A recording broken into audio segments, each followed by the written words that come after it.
Greetings to all of you جی، welcome back.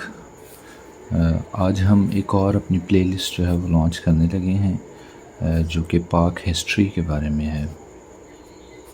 ہم پاکستان کی ہسٹری کے بارے میں پڑھیں گے کہ کس طرح سے محمد بن قاسم سے یہ ساری کاوش شروع ہوئی اور کیسے پہلا جو مسلمان بر صغیر میں کنورٹ ہوا وہاں سے لے کر اور اب تک جو پروسیڈنگس ہیں ہم کوشش کریں گے کہ اسے سارے کو کور کریں، آزادی سے پہلے اور آزادی کے بعد تک۔ تو سب سے پہلے آج جس پرسنالٹی کو ہم دیکھیں گے وہ ہے محمد بن قاسم۔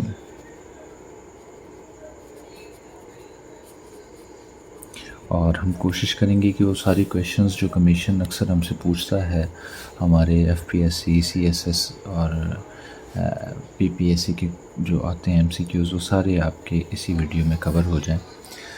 تو محمد بن قاسم کے بارے میں آج ہم نے ڈسکس کرنا ہے جی۔ تو اس سے پہلے آپ کو یہ پتہ ہونا چاہیے کہ اس کا تعلق کس ڈائنیسٹی سے تھا۔ وہ مسلم تھا، مسلم حکمران تھا جو انڈیا آیا، یہ آپ سب کو پتہ ہے 715 میں۔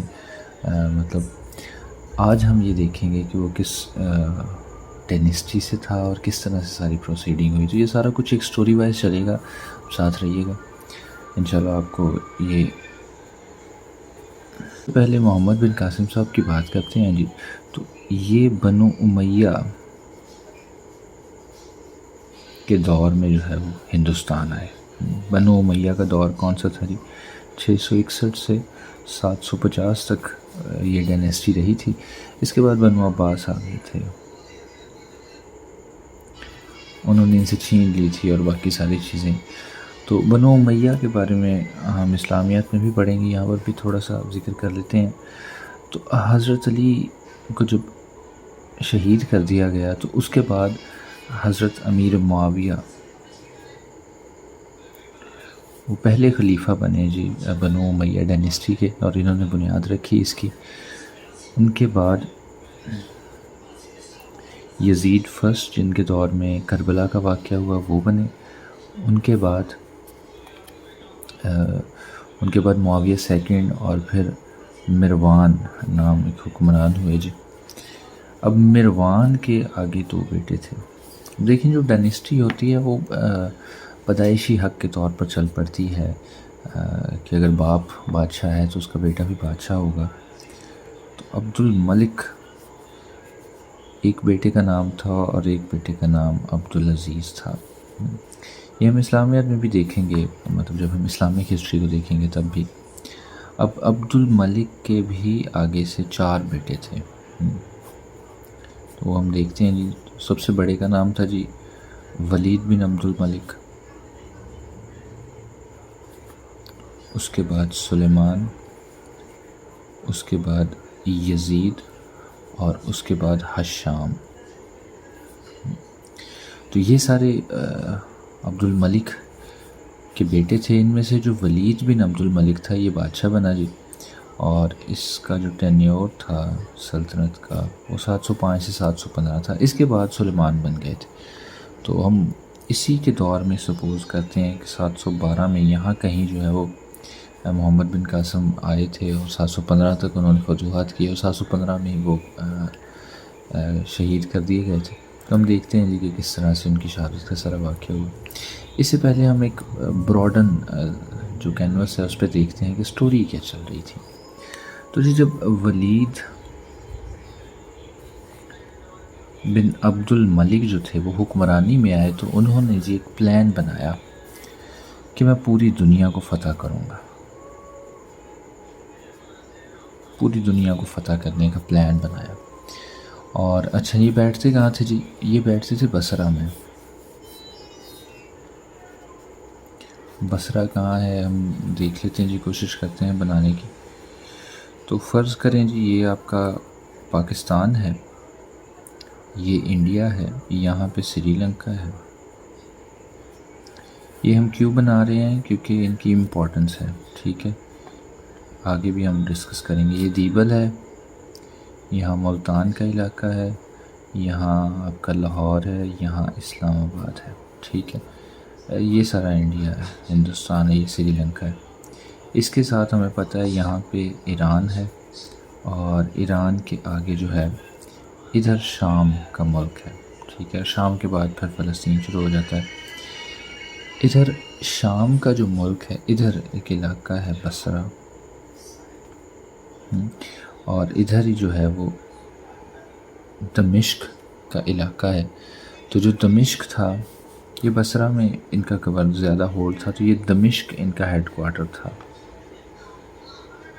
اور بصرہ میں کون تھا؟ حجاج بن یوسف تھا۔ وہ کیسے وہ ہم دیکھتے ہیں۔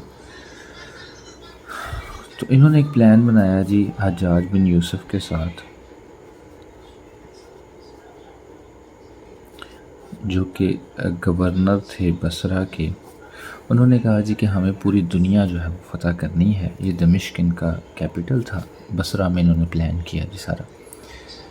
تو انہوں نے کچھ اپنے جو لیڈرز تھے وہ اپوائنٹ کیے، تو جو ان میں سے امپورٹنٹ نام ہیں وہ 4 ہیں جی۔ سب سے پہلے محمد بن قاسم کا، ٹھیک ہے، اس کو اپوائنٹ کیا گیا جی ہندوستان پر حملہ کرنے کے لیے۔ اس کے بعد موسیٰ بن نصر، اس کو کیا گیا جی افریقہ کی جتنی بھی فتوحات ہیں اس کے لیے۔ تیسرے نمبر پر طارق بن زیاد ہے، جبرالٹر بھی انہی کے نام سے مشہور ہے، اور وہ جو کشتیاں جلا لینے والا واقعہ تھا وہ بھی انہی کے نام سے مشہور ہے۔ تو انہیں بھیجا گیا جی یورپ اوپر، اسپین کی طرف بھیجا گیا جی۔ اور جو چوتھے تھے وہ قطبہ بن مسلم تھے، اور انہیں بھیجا گیا جی وسطی ایشیا ممالک کی طرف، ٹھیک ہے، سینٹرل ایشیا، اور پھر اوپر انہوں نے رشیا کی طرف جانا تھا فتوحات کرتے ہوئے۔ تو ہوا کیا جی، تو انہوں نے پلان بنایا جی گورنر جنرل حجاج بن یوسف کے ساتھ کہ پوری دنیا کو فتح کرتے ہیں جی۔ اور انہوں نے 700 ہوا کیا جی کہ جب انہوں نے پلان کیا اور یہ ساری فتوحات ہو رہی تھی، یہ مسلم ورلڈ کے سارے ہیروز ہیں۔ تو محمد بن قاسم کو ہم ان ڈیٹیل دیکھتے ہیں، تو باقی سب کا ہم تھوڑا تھوڑا انٹروڈکشن جانتے ہیں، جو کویشچنز بنتے ہیں یوزولی وہ ہم دیکھتے ہیں۔ تو ہوا یہ جی کہ ولید بن عبد الملک جو ہیں وہ 715 میں جو ہے وہ اپنی قدرتی موت مر گیا جی۔ تو ان کے بعد بادشاہی گئی جی، سلطنت گئی جی سلیمان بن عبد الملک کے پاس۔ جو سلیمان بن عبد الملک تھا وہ اور مائنڈ سیٹ کا بندہ تھا، ان کی مینٹلٹی اور تھی، وہ اور طرح سے چیزوں کو لے کے چلتے تھے۔ تو انہوں نے کیا کیا جی، انہوں نے ان سب کو واپس بلایا۔ اس وقت پیک ٹائم چل رہا تھا، محمد بن قاسم بھی ہندوستان میں بہت اندر تک گھس گئے تھے، موسیٰ بن نصر بھی افریقہ میں جو تھا وہ بڑا آگے تک چلے گئے تھے، اور طارق بن زیاد صاحب بھی اور قطبہ صاحب بھی اوپر کافی زیادہ انہوں نے فتوحات کر لی تھی۔ تو ہوا کیا جی، سب سے پہلے تو موسیٰ بن نصر کو جو افریقہ میں تھے انہوں نے واپس بلایا جی۔ انہوں نے کہا جی کہ آپ ذرا واپس آئیں۔ تو جب وہ واپس آئے ہیں تو سب سے پہلے ادھر ہم کہہ لیتے ہیں جی، تو انہوں نے کہا جی کہ آپ نے تو حکومت کا بڑا نقصان کیا ہے، تو بڑی عیاشی کرتے رہے ہیں، تو اپنا ٹیکس پورا نہیں دیا۔ تو ان کو ایک تو جیل کر دی گئی، اور اس کے ساتھ کافی زیادہ ٹیکس دیے گئے، ٹیکس ان پر لا دیے گئے، اور کہا یہ جاتا ہے جی کہ چونکہ وہ ٹیکس نہیں دے سکے تھے، اور پھر ان کو مطلب بھیک مانگنے تک جو ہے وہ ذلیل کیا گیا، اور وہ حجاز میں دفن ہے، ٹھیک ہے۔ دوسری طرف جو طارق بن زیاد صاحب تھے جو اوپر یورپ کی طرف گئے تھے، انہوں نے کشتیاں جلا دی تھی اور انہوں نے بڑا کام کیا تھا، ان کو بھی واپس بلا لیا گیا جی۔ جتنی فتوحات تھی اور جتنے خزانے تھے ان کے ساتھ بھی یہی سلوک کیا گیا، اور یہ بھی جو ہے وہ 720 میں دم توڑ گئے، اور جیل میں ہی کہا جاتا ہے کہ غلامی کی حالت میں ہی یہ فوت ہوئے۔ اچھا، موسیٰ بن نصر جو ہیں وہ کہا جاتا ہے جی کہ 716 میں فوت ہوئے، یہ کویشچن آیا ہوا ہے۔ طارق بن زیاد صاحب جو ہیں وہ جیل میں 720 میں جو ہے وہ ہوئے۔ اس کے بعد تیسرے جو لیڈر تھے قطبہ بن مسلم۔ اچھا، طارق بن زیاد صاحب کا قبیلہ بھی پوچھا ہوا ہے ایک ٹیسٹ میں، تو ان کا تعلق جو تھا بربر قبیلے سے تھا، اور بربر قبیلہ کہاں ہے جی؟ افریقہ کا ہے۔ تو آپ جانتے ہیں ادھر یو اے ای ہے، اور ادھر یہ نیچے سارا نا اس طرف افریقہ شروع ہو جاتا ہے، اور وہ جو لفظ ہے ظلم اور بربریت وہ اسی بربر سے قبیلے سے منسوب ہے، کہ مطلب یہ بڑے ظالم لوگ ہوتے تھے اور انسانوں کو مار کے تو ان کا دل نکال کے کھا لیا کرتے تھے کچا ہی۔ تو اس قبیلے سے تعلق تھا جی طارق بن زیاد صاحب کا، جو یورپ کو فتح کرنے کے لیے بھیجے گئے تھے۔ تو ایک کویشچن آیا ہوا ہے اس حوالے سے کہ ان کا تعلق کس قبیلے سے؟ جو بربر قبیلے سے تھا وہ افریقہ میں ہے، اس طرف یہ جو ہے وہ ویسٹرن ساؤدرن سائڈ پر افریقہ کی وہ قبیلہ موجود ہے۔ تو قرطبہ بن مسلم جو ہے، انہوں نے کیا کیا جی؟ جب انہوں نے دیکھا جی کہ انہوں نے میرے ساتھیوں کا کیا حال کیا، تو انہوں نے جی بغاوت کر دی، اور بغاوت کر کے یہ چونکہ ادھر اوپر سینٹرل ایشیا میں تھے،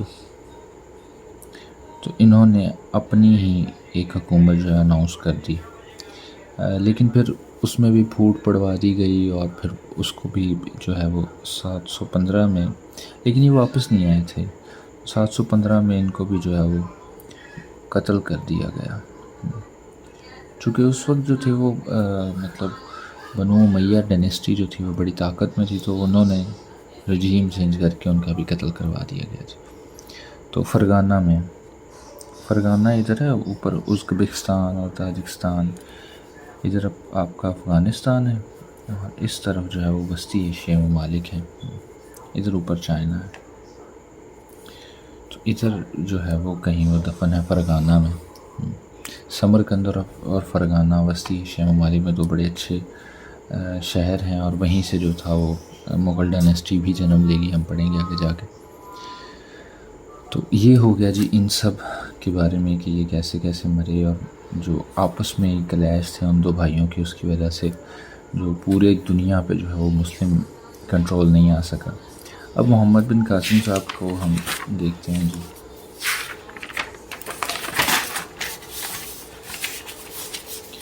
تو محمد بن قاسم صاحب جی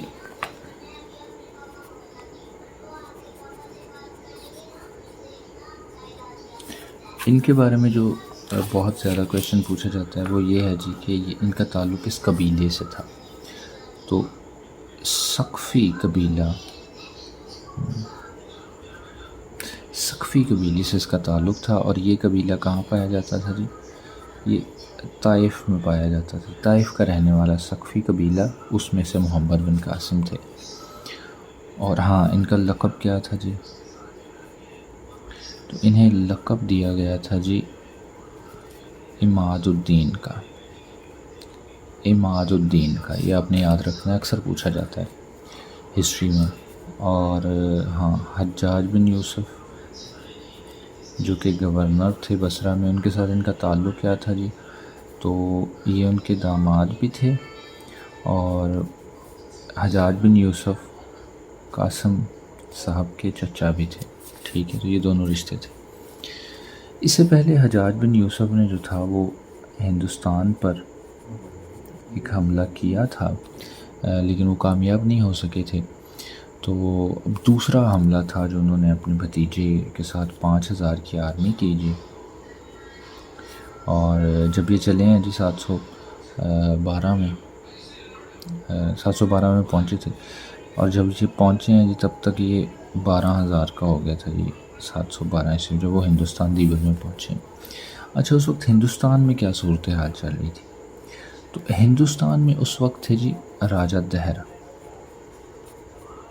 دہر صاحب موجود تھے جی، اور راجہ دہر صاحب ہندوستان کی لیڈرشپ ان کے پاس تھی۔ ان کا جو ہیڈ آفس تھا وہ آج کل کا جو روہڑی کا علاقہ ہے، ارور بھی کہتے ہیں، اڑوڑ بھی کہتے ہیں اسے، تو جس طرح بھی آپ کو ملے اسپیلنگس MCQs میں یہ پوچھا گیا ہے۔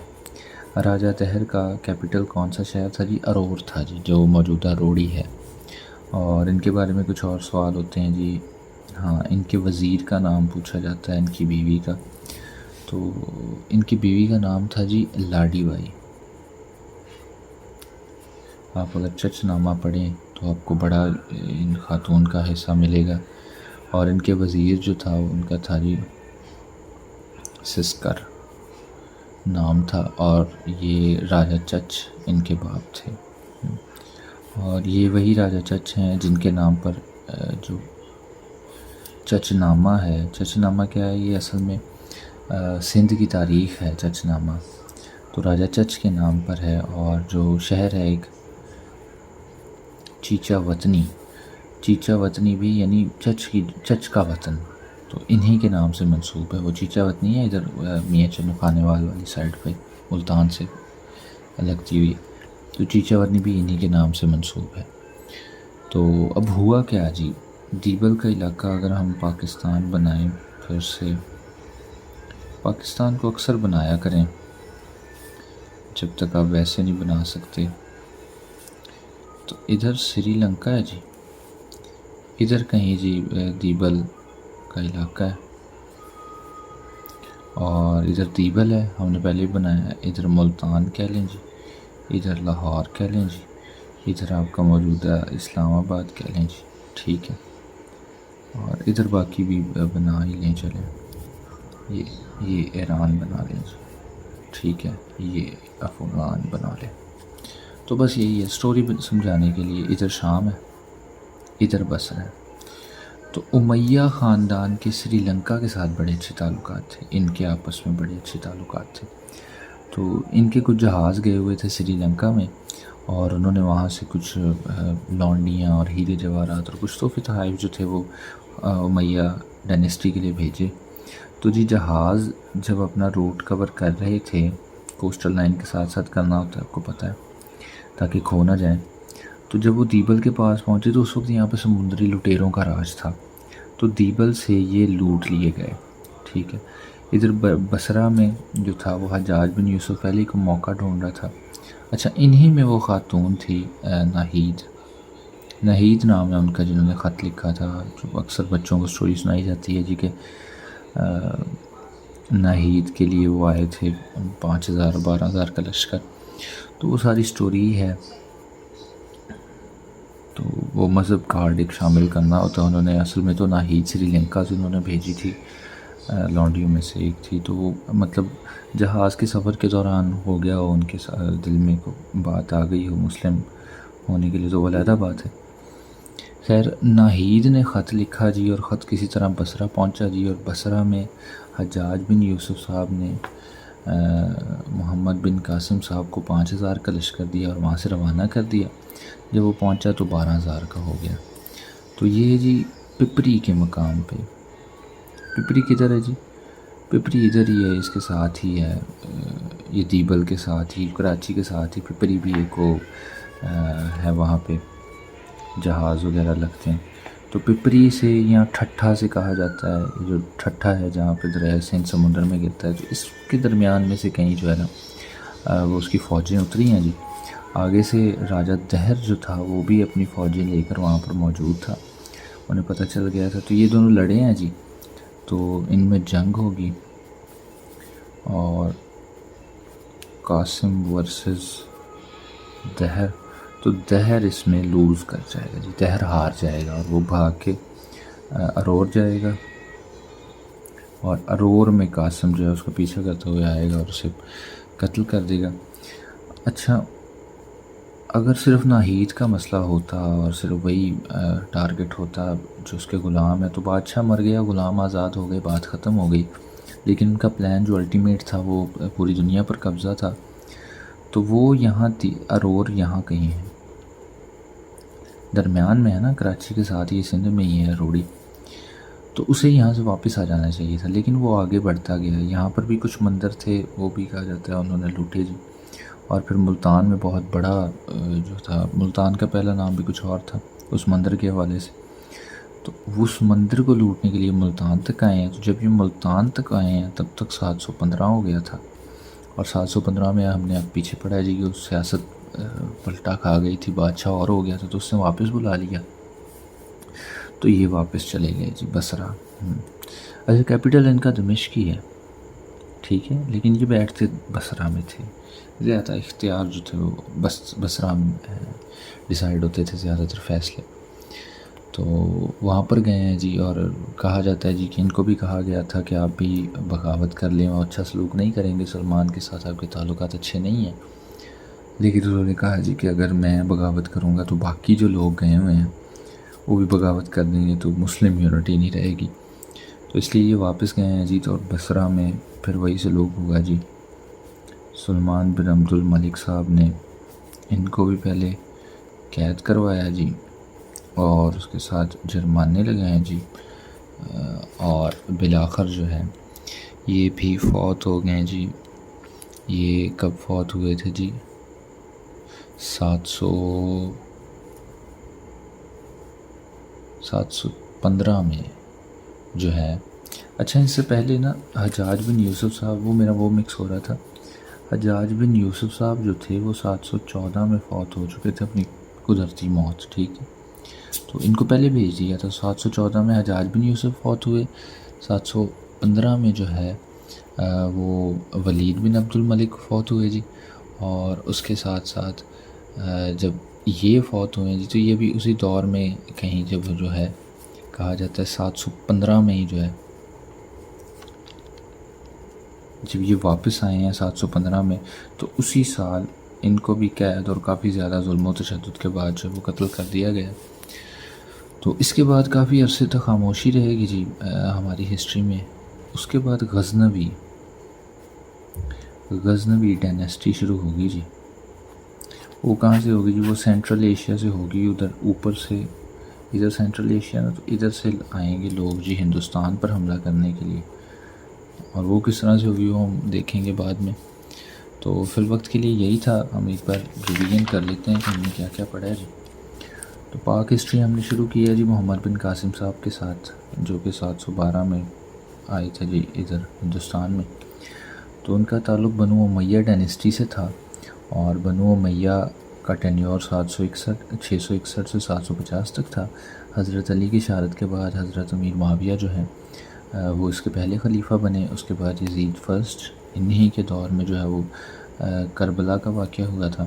ان کے بعد معاویہ سیکنڈ، اور پھر مروان کے 2 بیٹے، عبد الملک کے 4 بیٹے. اچھا، یہ پوچھے گئے ہیں، یہ میں بغیر کسی وجہ کے سٹوری نہیں سنا رہا. ٹھیک ہے، تو ولید بن عبد الملک جو ہیں وہ بادشاہی میں آئے جی.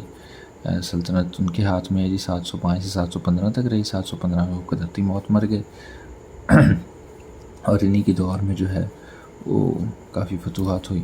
اس کے بعد بادشاہی سلمان صاحب کے پاس آئی، اور ان کے دور میں وہ ساری فتوحات ان کے جو گورنر تھے وہ قتل کر دیے گئے. تو ہم سپوز کر رہے ہیں جی کہ ولید بن عبد الملک کے دور میں 712 ہیں جب انہوں نے بھیجا ہے. تو ہم دیکھتے ہیں جی کس طرح سے. تو ولید بن عبد الملک صاحب یہ دمشق میں بیٹھتے تھے شام میں.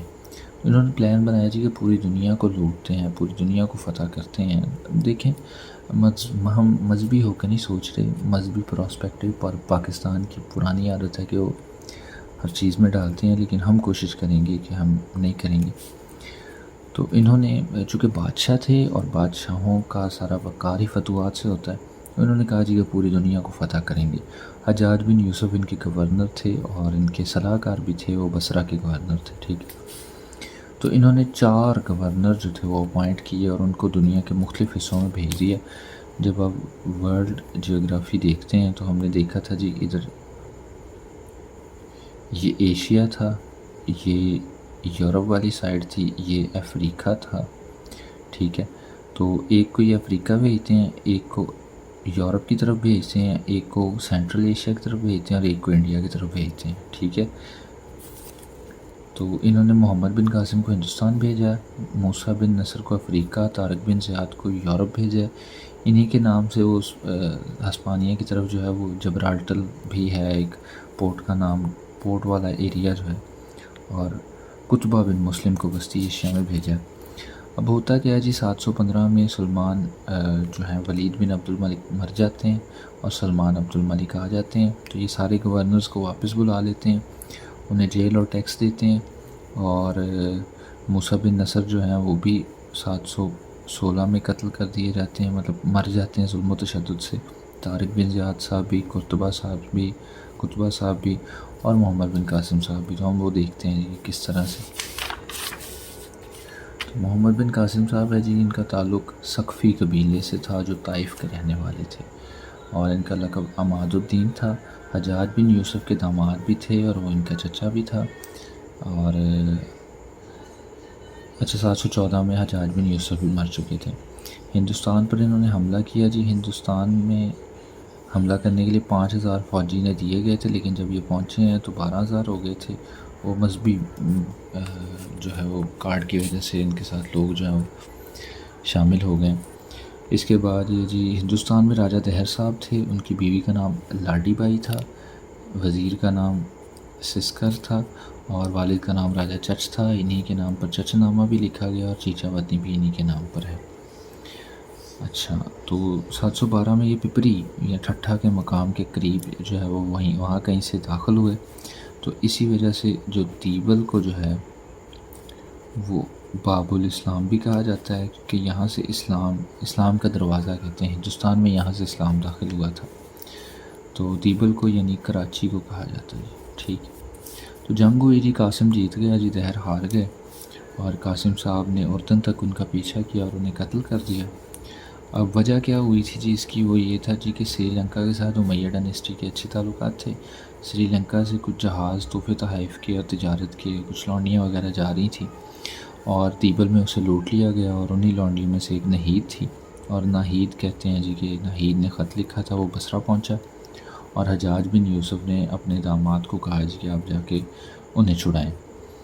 تو جی جب اردن میں دہر کو مار دیا تو یہ آگے بڑھے جی، ملتان تک گئے، اور ملتان میں بھی جو مندر وغیرہ تھا وہ لوٹا، ان کے چیزیں کی، اور 715 تک کا ٹائم ہو چکا تھا تب یہ واپس گئے، اور اسی سال میں جو ہے انہیں قید میں ڈال دیا گیا اور یہ مر گئے ہائی ٹیکسیشن سلمان صاحب کی وجہ سے۔ ٹھیک ہے، تو یہ کچھ تھا جی۔ ہاں، چچ نامے کے بارے میں کچھ کویشچنز بنتے ہیں۔ چچ نامہ کیا ہے جی؟ یہ سندھ کی تاریخ ہے، ٹھیک ہے، اور یہ کس زبان میں لکھی گئی؟ یہ عربی زبان میں لکھی گئی، اور اس کے بعد فارسی میں اور سندھی میں، 3 زبانوں میں جو ہے وہ یہ لکھی گئی چچ نامہ۔ ابھی یہ اردو میں بھی اویلیبل ہے، اور کبھی آپ پڑھیں تو بڑے بڑے اچھے سندھ کی تاریخ کے بارے میں اور اس کے بادشاہوں کے بارے میں، یہ راجہ چچ سے پہلے جو تھا یہاں پہ کیسے لوگ آباد تھے اور کیسے نہیں، ان کے ریلیجیس بیلیفز کیا تھے، وہ سارا کچھ چچ نامے میں آپ کو مل جائے گا۔ تو ضرور کسی بھی لائبریری سے آپ چچ نامہ منگوا کے تو پڑھ سکتے ہیں۔ چچ نامے بھی 2 ہیں، تو یہ جو تاریخ والا چچ نامہ ہے اس کی بات کر رہا ہوں میں، ٹھیک ہے۔ تو یہ تھا جی محمد بن قاسم صاحب کے بارے میں۔ آگے ہم غزنوی ڈائنیسٹی دیکھیں گے، وہ کیسے آئی ہے وہ اگلی ویڈیو میں دیکھتے ہیں، ملتے ہیں جی۔